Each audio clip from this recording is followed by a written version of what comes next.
to Chapter 4, Introduction, on Customer-Focused Quality. In Chapter 3, we looked at what the customer is willing to pay for, the value added, and concentrated on waste elimination.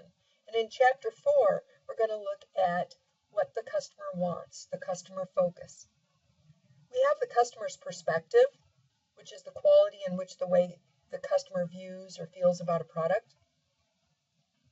We have the viewer or the manufacturer's perspective, represents the producer's effort to achieve the quality goals, the quality of design, and the quality of conformance.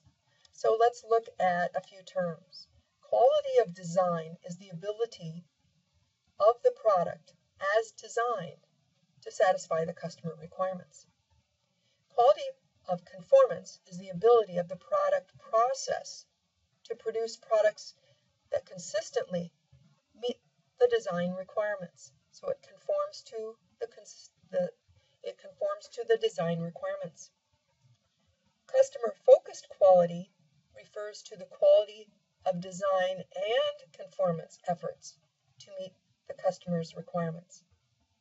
In this chapter, you'll look at Garvin's 8 dimensions of quality. You'll analyze each.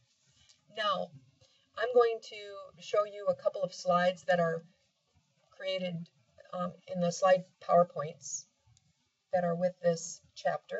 This particular PowerPoint is not actually reflecting material from the chapter, but it does provide further insight into what the voice of the customer is. First, before we can decide what the voice of the customer is, we need to think about who is the customer. So it should include all happy customers and unhappy customers. In fact, the unhappy ones, we can get a lot of tips on improvement ideas. The competitors' customers, why are they purchasing things from a competitor? And ex-customers.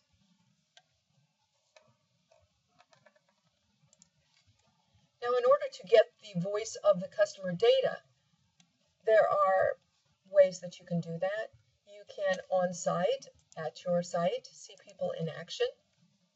You can go off-site and record multiple observations.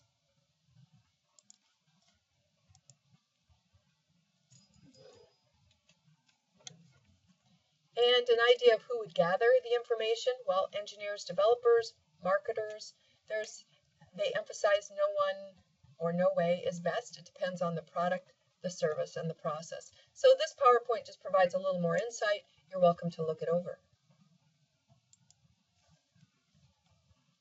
Now, process capability. Just because, this is, I would say, some lessons to be learned. Just because a process is in control, that means it fits between 1 and 10. It doesn't mean that it's a good process.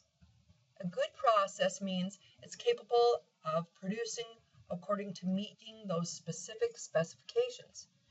And specifications are targets of a product or service.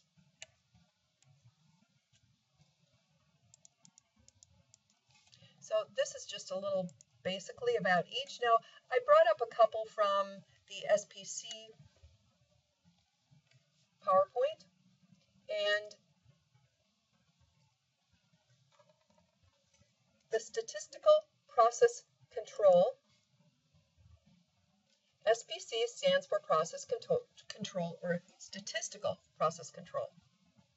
And one of the lessons that is learned from statistical process control, that it is not for acceptance. Out of control doesn't mean not acceptable. Out of control means the process has potentially changed and should be investigated. So the processes can change easily because a piece of equipment is down, so you have to change the process, or a piece of equipment is slower, it's wearing down, so you have to change the process, or someone is gone, so they need to cover for another person. And it doesn't mean that it's out of control. And if it is out of control, it doesn't mean it's not acceptable. So these are some kind of life lessons, and I guess you'll understand this a little more after you read the chapter. So at this point, I would like to just point out a little bit more about the chapter. In this chapter, you're going to learn about total quality management, as well as Six Sigma, statistical process control, and employee involvement and quality ownership. Now, a basic statement, I want to talk about Six Sigma. You'll learn about it, and a lot of times you hear the term Lean/Six Sigma, or Lean and Six Sigma.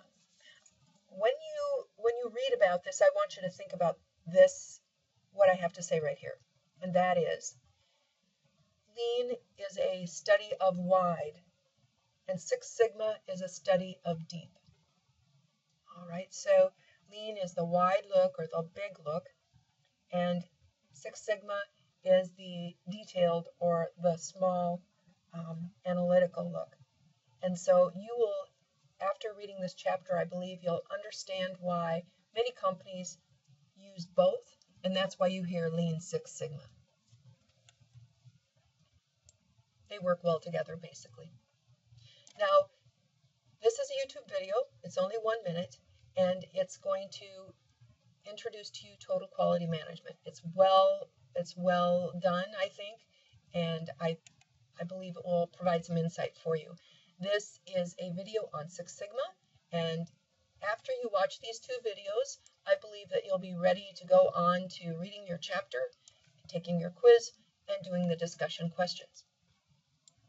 All right, that's it for Chapter 4.